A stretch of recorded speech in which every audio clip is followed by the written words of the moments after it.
भक्ति रामकृष्णे स्थिता हिया सर्वविद्यास्वरूपां तां शारदां प्रणमाम्यहम्।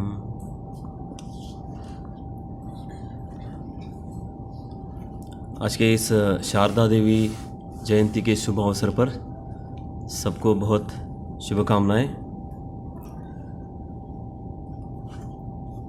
दुर्गा सूक्त में एक श्लोक है, ताम अग्निवर्णाम यशसा ज्वलंतीम तपसा ज्वलंतीम वैरोचनीम कर्म फलेषु जुष्टाम दुर्गाम देवीम शरणमहम प्रपद्ये सुतरसी तरसे नमः।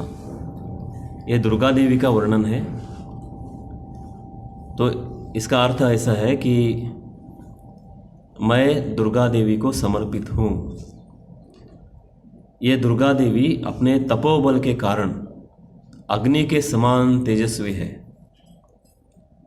और वह ईश्वर जो अनेक रूपों में इस ब्रह्मांड में समाया हुआ है, यही उसकी शक्ति है।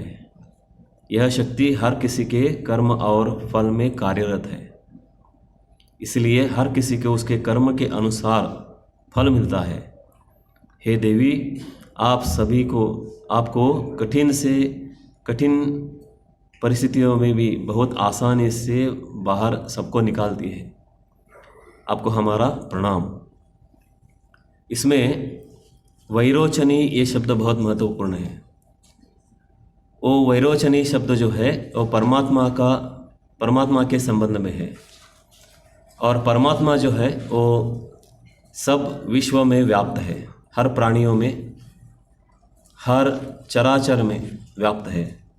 जैसे सोने के आभरण होते हैं, सोने के आभरणों में सोना ही होता है, उसके नाम रूप अलग अलग होंगे। जैसे मिट्टी के बर्तन होते हैं, मिट्टी के अनेक वस्तुएं होती हैं, तो उसमें मिट्टी ही है, सिर्फ नाम रूप अलग अलग होते हैं। वैसे ही पूरे विश्व में हर प्राणी मात्र में, हर रूप में परमात्मा ही है। तो और ब्रह्म और शक्ति, इसमें कोई अंतर नहीं है। ब्रह्म अलग है, शक्ति अलग है, ऐसा नहीं होता है।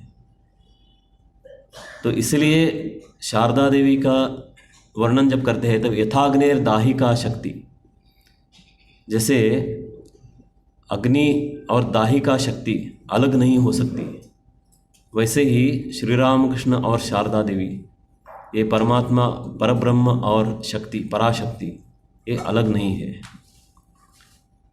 श्री राम कृष्ण कहते हैं कि जैसा कोई व्यक्ति पूजा करता है तो उसको पुजारी कहते हैं, वही अगर रसोई करता है तो इसको रसोईया कहते हैं। तो जिसका जो काम है उसके अनुसार उसको नाम मिलता है, लेकिन व्यक्ति एक ही रहते हैं। वैसे ही परमात्मा अलग अलग रूप में है और अलग अलग रूप में कार्य करता है। सो हम सभी ने पढ़ा है भगवत गीता में कि यदा यदा हि धर्मस्य ग्लानिर्भवति भारत अभ्युत्थानम अधर्मस्य तदात्मानं सृजाम्यहम्। जब भी धर्म ग्लानि होती है, धर्म के अनुसार लोग आचरण नहीं करते हैं, तब उनको ठीक रास्ता दिखाने के लिए, उनको मार्गदर्शन करने के लिए भगवान अवतरित होते हैं। तो भगवान जब आते हैं तो उनको अपने शक्ति का सहारा लेना पड़ता है। तो शक्ति के बिना कोई कार्य नहीं हो सकता।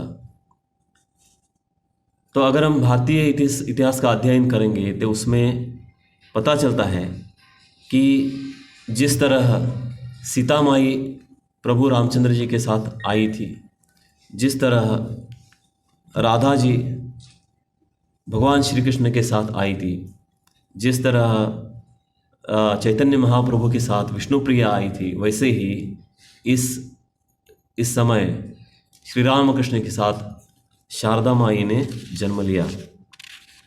और एक बात है कि ये जो महामानव जब जन्म लेते हैं तब उनके माता पिता को कुछ एक अनुभूति होती है, दिव्य अनुभूति होती है।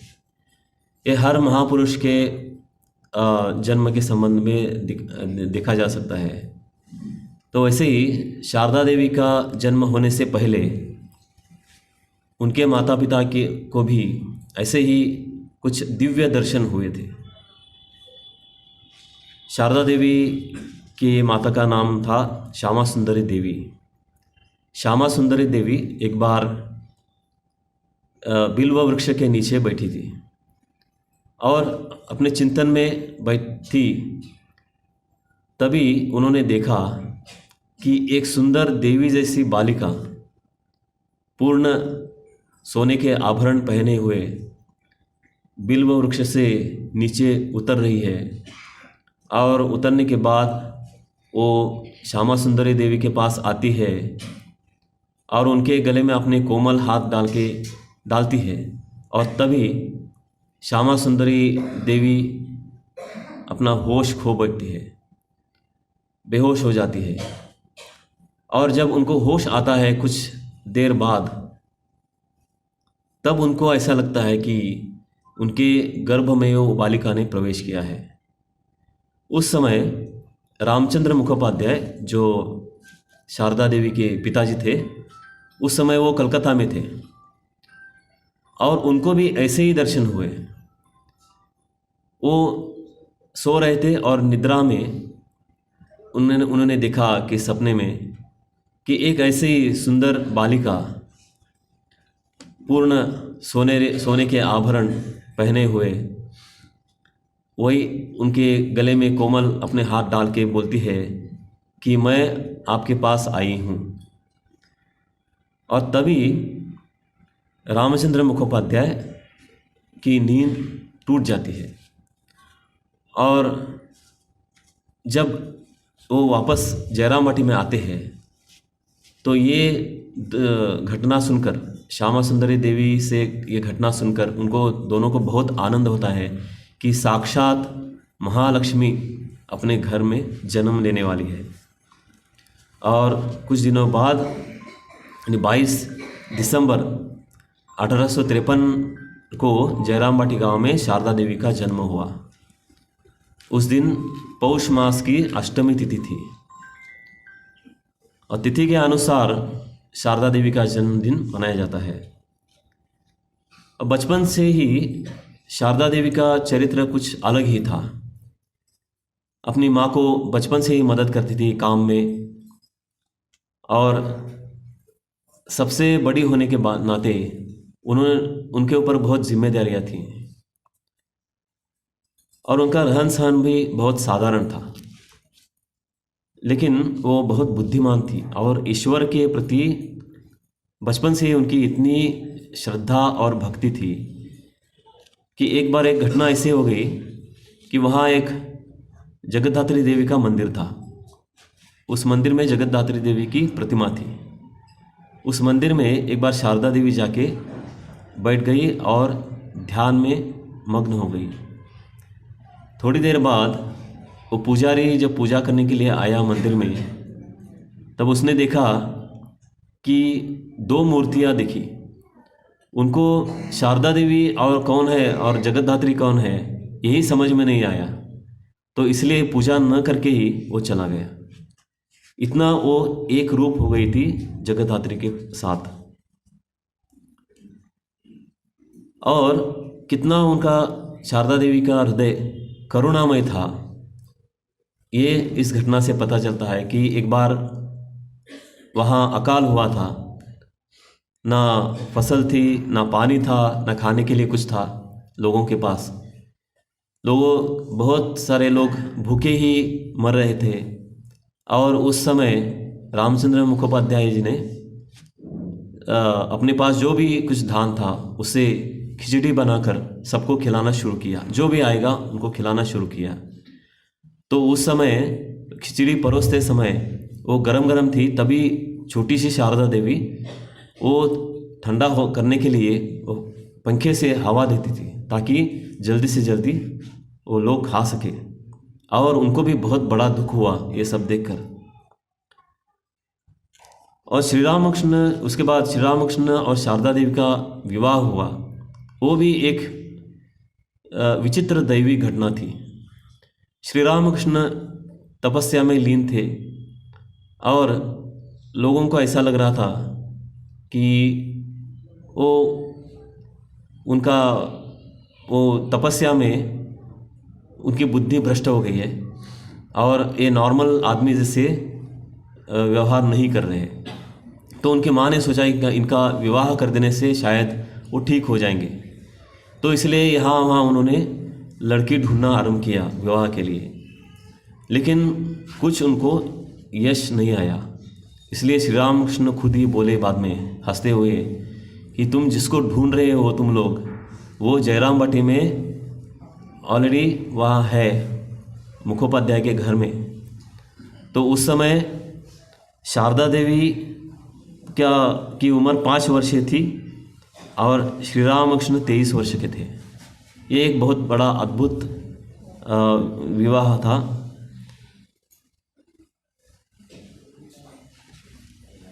और श्री रामकृष्ण और शारदा देवी ने एक समाज के सामने एक आदर्श पति पत्नी का एक उदाहरण रख दिया है। शारदा देवी जानती कि श्री रामकृष्ण अक्सर भावुक स्थिति में रहते थे। उन्होंने बहुत मन से सेवा की श्री रामकृष्ण की।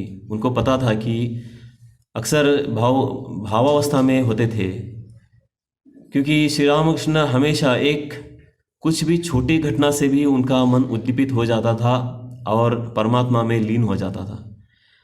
तो श्री रामकृष्ण की सेवा करती थी।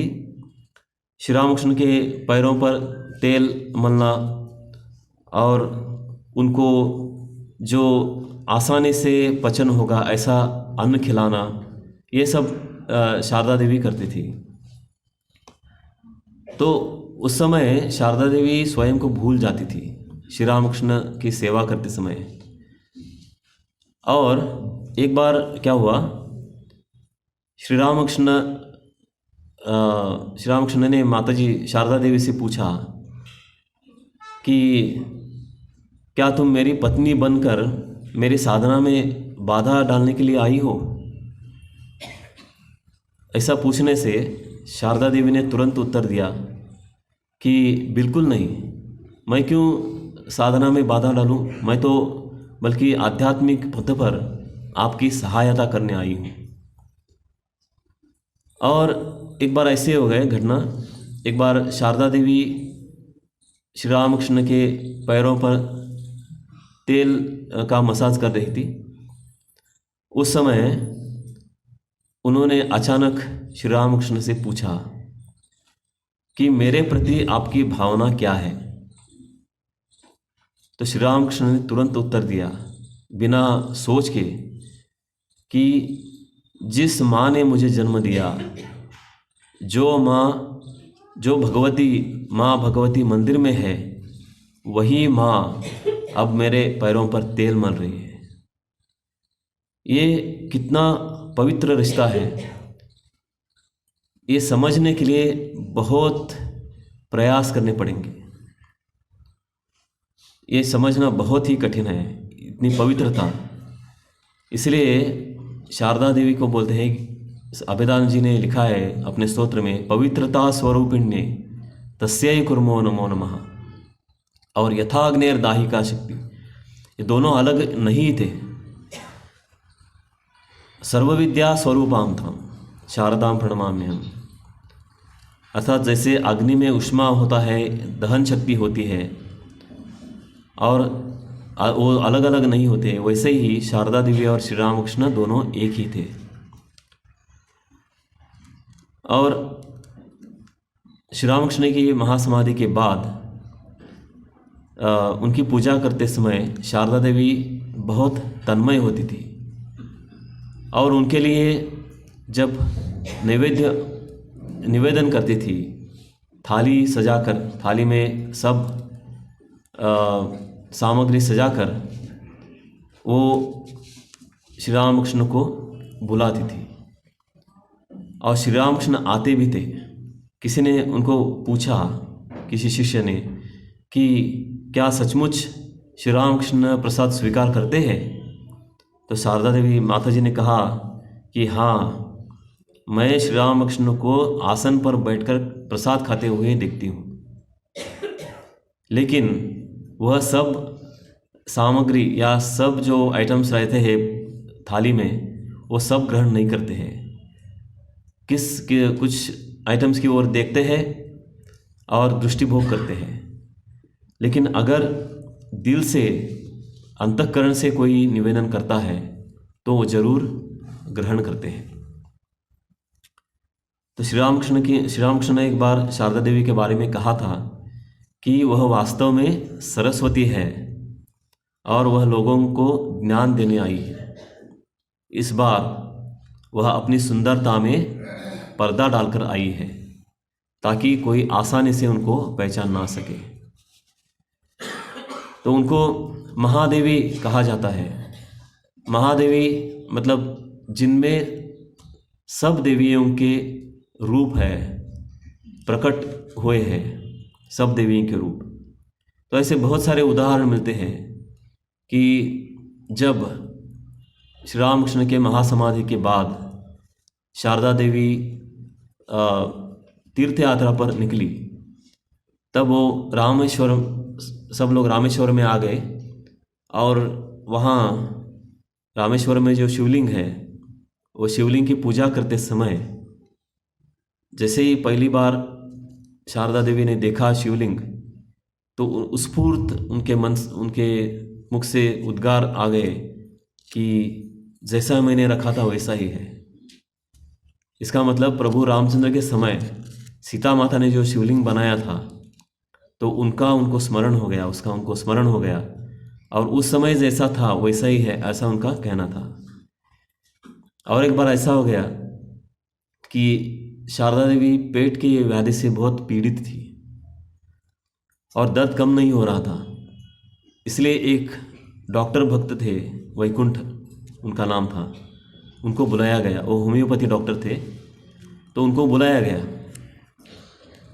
तो उन्होंने परीक्षा वगैरह की और औषध देते समय, दवा देते समय, जैसे होम्योपैथी पहला जो डोज देते हैं वो जिह्वा पर रखते हैं, तो ऐसे उन्होंने वो जो होम्योपैथी का डोज था वो जिह्वा पे रखने के लिए माँ के पास आए और जैसे माँ ने जिह्वा दिखाई तो वो थरथर काँपने लगे और उन्होंने बिना दवा दे के ही चुप रह गए। तो माँ ने कहा, वैकुंठ क्या हो गया, मुझे दवा दे दो, मुझे बहुत पीड़ा हो रही है। तो हाँ देता हूँ करके उन्होंने दवा दे दी। और बाद में उन्होंने बोला कि उस समय उनको माँ के शरीर में जगतधात्री के दर्शन हुए और माँ ने खुद ही बहुत कम लोगों को या कम प्रसंग में ऐसे स्वतः को प्रकटित किया है। वो मतलब जो बोला है कि मैं भगवती हूँ। लोग क्या बोलते हैं वो मैं नहीं जानती, लेकिन मैं भगवती हूँ, ऐसा कुछ लोगों के सामने उन्होंने कहा है। लेकिन शारदा देवी सबकी माता थी, इसलिए वह अपने पास आने वाले हर व्यक्ति के साथ समान रूप से व्यवहार करती थी। उनके लिए शारदानंद और अमजद ये दोनों में फर्क नहीं था। जैसा शरद वैसा मेरा अमजद, ऐसा बोलती थी। क्योंकि ये महापुरुष जो होते हैं, अवतारी पुरुष जो होते हैं, वो अंतःकरण देखते हैं। हम सामान्य लोग रूप आकार को देखते हैं, लेकिन यही फर्क होता है महापुरुष में और सामान्य लोगों में।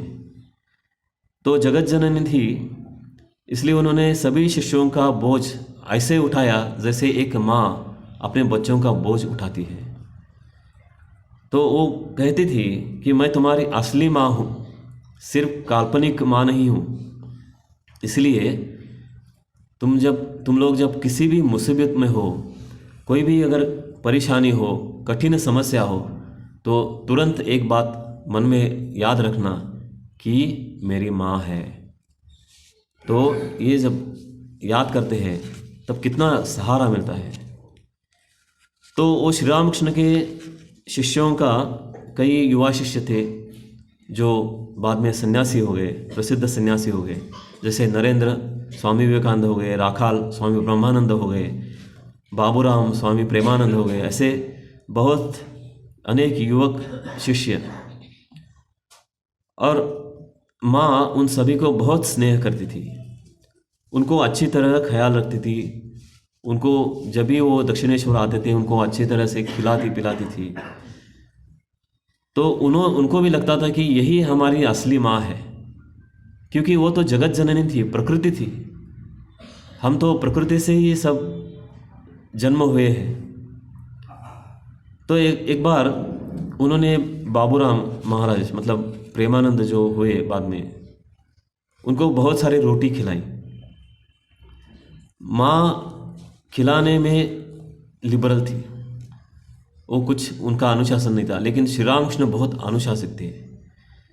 तो उनका नियम था कि रात में कम खाना है, और वो एकदम देखते थे अपने शिष्य को कि कौन कितना खाता है, और जो जितना कैपेसिटी है उसमें कम खाना चाहिए, नहीं तो उनकी साधना ठीक से नहीं होगी, उनको बहुत नींद आ जाएगी, ऐसा उनका कहना था।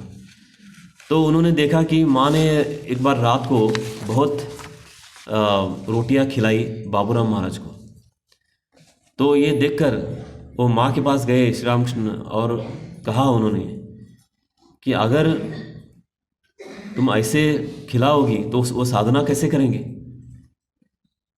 तो माँ ने तुरंत जवाब दिया कि उनके खिलाने पिलाने के बारे में मुझसे मत पूछिए, और वो जो ध्यान धारणा उनकी जो है, उनकी तपस्या के बारे में मैं देख लूँगी। इतना जब माँ ने कहा तब तुरंत श्री रामकृष्ण वहाँ से कुछ भी ना बोल के चले गए।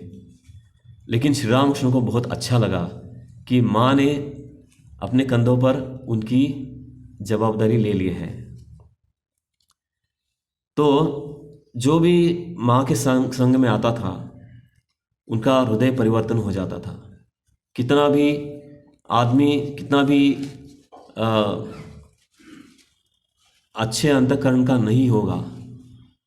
ऐसी एक घटना है कि आप सब लोग जानते होंगे, क्योंकि सब लोग माँ के जीवन से परिचित है, फिर भी एक बात दोहराएंगे कि जब माँ को इच्छा हो गई, माँ जयराम बाटी में कामरपुकुर में थी, और तब श्री रामकृष्ण दक्षिणेश्वर में थे, और तरह तरह की बातें सुनने को मिलती थी माँ को कि उनकी मति भ्रष्ट हो गई है, वो कैसा वैसा वर्ताव करने लगे हैं, ऐसे वैसे। बहुत तपस्या के कारण, बहुत ध्यान के कारण उनकी बुद्धि भ्रष्ट हो गई है ऐसे। तो माँ को एक बार माँ को इसका ऊपर विश्वास नहीं होता था। तो माँ को एक बार वहाँ जाके उनकी सेवा करनी थी। तो एक बार उनको एक ऐसा मौका मिल गया कि जब माँ अपने सहेलियों के साथ कामरपुकुर से जयराम बाटी रवाना हो गई, और तब सब चलने लगे। चलते चलते वो एक तेलो भेलो नाम का एक बहुत बड़ा खेत आता है, मैदान आता है। तो वो चोरों और लुटेरे से बहुत भरे हुए थे। रात में चोर लुटेरे आते थे और लूटते थे, तो इसलिए कोई साहस नहीं करता था रात में जाने के लिए वहाँ से, और वो रास्ता वहीं से गुजरता था। तो ये सब माँ और उनके सहेलियाँ बहुत चल रहे थे। वहाँ से जाते जाते अंधकार होने लगा, और माँ के पाँव में उसी समय दर्द होने लगा। वो तेलो बेलो के बीच में आए थे, और ये सहेलियाँ थी, उनको माँ को बोल रही थी जल्दी चलो जल्दी चलो, उस तक वहाँ उसके बाद रेस्ट करेंगे, लेकिन अभी जल्दी चलना है, नहीं तो यहाँ रात हो जाएगी, यहाँ हम फंस जाएंगे। तो माँ ने कहा आप लोग जाओ, मैं अकेले आऊँगी। तो वो लोग चले गए, और माँ अकेली वहाँ रहेगी, और रात हो गई। अब वो कहाँ जाएगी। तभी एक बहुत ऐसा आदमी, वहाँ बड़ा आदमी आ गया, भयंकर दिखने वाला, और उन्होंने पूछा कि माँ को कौन हो तुम, यहाँ क्या कर रही हो। तो माँ ने बोला कि मुझे उस पार जाना है। और तभी वो आदमी बोला कि अब डरो मत, मेरे साथ मेरी पत्नी भी है। तब माँ को बहुत सांत्वना हो गई और उसके पत्नी के पास जाके माँ ने कहा, माँ मैं रास्ता भूल गई हूँ। बाबा और माँ ऐसा माता जी ने दोनों को संबोधित किया। तो मैं रास्ता भूल गई हूँ, इसलिए मुझे रास्ता दिखाइए। तो जैसे ही इतने मृदु शब्द में माँ ने कहा तो उनके मन में परिवर्तन हो गया और उनको भी लगा कि सच में ये हमारी ही कन्या है, हमारी ही बेटी है। तो उन्होंने कहा कि अभी बहुत रात हो चुकी है, तुम रात में हमारे साथ ही चलो, यहीं रह जाओ, कल सुबह होते ही हम तुमको वहाँ तक पहुँच देंगे।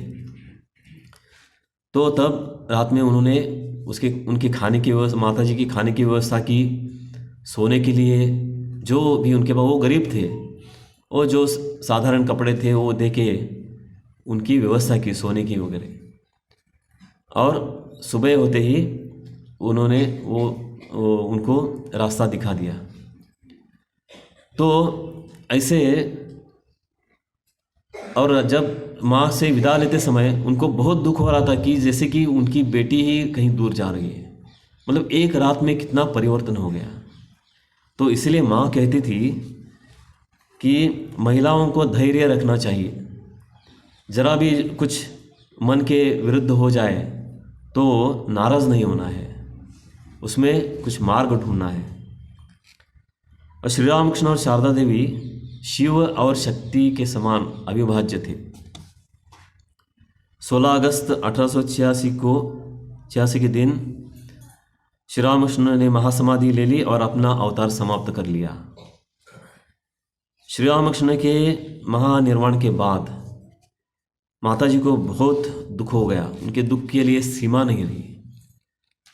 और अपने देवतुल्य पति को खोने के बाद उनको ऐसा महसूस हुआ कि उनका इस दुनिया में कोई भी नहीं है। और तब के प्रथा के अनुसार वो अपने जो उनके कंगन थे वो निकालने लगी। तभी श्री रामकृष्ण ने उनको दर्शन दिया, उनको रोक दिया और बोले, ये अपने हाथ के कंकण क्यों निकाल रही हो? मैं कहाँ गया हूँ? मैं तो यही हूँ। तब माता जी को बहुत अच्छा लगा कि श्री रामकृष्ण का दर्शन हो गया। इसके बाद माता जी कुछ अपने सहेलियों के साथ, अपने शिष्यों के साथ तीर्थ यात्रा पर निकल पड़ी। और उस समय वृंदावन में आने के बाद फिर से उनको श्री रामकृष्ण की बहुत तीव्रता से याद आ गई और उनकी आंखें आंसू से बहने लगी। तभी श्री रामकृष्ण फिर से प्रकट हुए और बोले कि क्यों रो रही हो? मैं कहाँ गया हूँ? इस कमरे से उस कमरे में गया हूँ, उतना ही है। इसका मतलब है कि ये सब एक बदल है, मैं कहाँ नहीं गया हूँ। तो ये सब सुनते ही और श्री रामकृष्ण का फिर से दर्शन पाने के बाद माँ का दुख हल्का हो गया। और लेकिन फिर भी श्री रामकृष्ण से अलग होने का जो दुख था उनसे सहा नहीं जाता था। अब माता जी पर बड़ी जिम्मेदारी थी शिष्यों को, भक्तों को मार्गदर्शन करने की। जो श्री रामकृष्ण ने कार्य शुरू किया था कि आध्यात्मिक मार्गदर्शन करने का, वही कार्य उनको आगे शुरू रखना था। और उनके सानिध्य में जो भी आए, जो भक्त आए, उनको बहुत स्नेह मिला। माता जी के उपदेश बहुत ही सरल थे लेकिन बहुत ही आशय और ज्ञानपूर्ण थे। एक भक्त ने पूछा कि हम जो फोटो देखते हैं श्री रामकृष्ण का, क्या श्री रामकृष्ण उसमें है? तो माता जी ने कहा कि जरूर है। यदि कोई उनके चित्र के सामने बैठकर सतत प्रार्थना करे तो वो वहाँ से प्रकट हो जाते हैं। और जिस स्थान पर ये उनका चित्र या फोटो रहता है वही मंदिर बन जाता है। और संसार के बंधन से मुक्ति के संबंध में माता जी कहती है कि यदि मनुष्य वासना से मुक्त हो जाए तो जन्म और मृत्यु के चक्कर से वो मुक्त हो जाता है। तो माता जी ने जो हम जो कर्म करते हैं उन कर्मों के द्वारा और फल के बारे में कहा है कि हम जो सुख और दुख हमको जो सुख और दुख मिलते हैं वो अपना अपने कर्मों के अनुसार मिलते हैं। लेकिन यदि कोई भगवान का सतत नाम स्मरण करता है, सतत चिंतन करता है, तो उसको अगर कुछ बड़ा उसके जीवन में बड़ा भयंकर होने वाला है, दुख भरा घटना होने वाली है, तो वो उसकी जो गंभीरता है वो बहुत कम हो जाती है। तो नाम स्मरण करने से उतना दर्द नहीं होता है। कर्मफल तो मिलता ही है, लेकिन उसकी गंभीरता कम हो जाती है। तो माता जी की शिक्षाओं में से सबसे प्रसिद्ध शिक्षा यह है कि यदि आप मन की शांति चाहते हो, हम सबको मन की शांति चाहिए, लेकिन कैसे मतलब कैसे मिल सकती है पता नहीं है। तो माता जी बोलती है कि यदि आप मन की शांति चाहते हैं तो किसी को दोष नहीं देखना है, अपने स्वयं को दोष देखना है और सबको अपना बनाना सीखना है। कोई पराया नहीं है, सब अपने ही है, सब पूरा विश्व अपना ही है। यही उपदेश सबके लिए बहुत महत्वपूर्ण है, क्योंकि हमारी बहुत सारी मानसिक ऊर्जा दूसरों के दोष निकालने में चली जाती है। इसलिए ये बहुत महत्वपूर्ण और आखिरी संदेश है माँ का कि किसी के दोष नहीं देखना है, अपने ही दोष देखना है और सब अपने ही है, पराया कोई भी नहीं है।